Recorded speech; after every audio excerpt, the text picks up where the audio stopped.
Over the past few weeks, allegations were constantly leveled that the major decisions taken by the current administration were influenced by individuals who do not have any official appointments. A petition filed with the Supreme Court details that an individual has been appointed as the chairman designate of the Southern Development Authority and had been involved in the negotiations of the agreements of the Hambantota port, even though such an authority does not exist.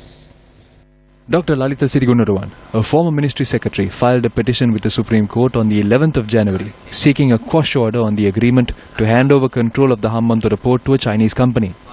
The petition points out that Act No. 1 of 2013, or the Divinaguma Act, abolished the Southern Development Authority. It also points out that in such a backdrop, an individual by the name of Shirantha Herath has been appointed as the chairman designate of the Southern Development Authority in order to negotiate the deal on the Hambantota port. The Fundamental Rights Petition points out that this is unlawful and calls on the Supreme Court to issue an order to stop the deal from proceeding. The petition is due to be taken up for consideration on the 3rd of February.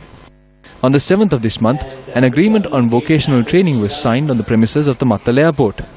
The agreement was signed by the Chinese ambassador and the chairman designate of the Southern Development Authority, Shirantha Herath. Civil as well as political activists have also been questioning the appointment of Mangalayapa as the managing director designate of an institute known as Agency for Development.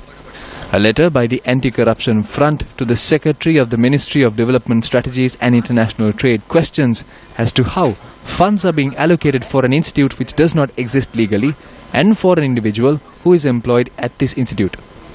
The Secretary is yet to respond to the question raised by the Anti-Corruption Front.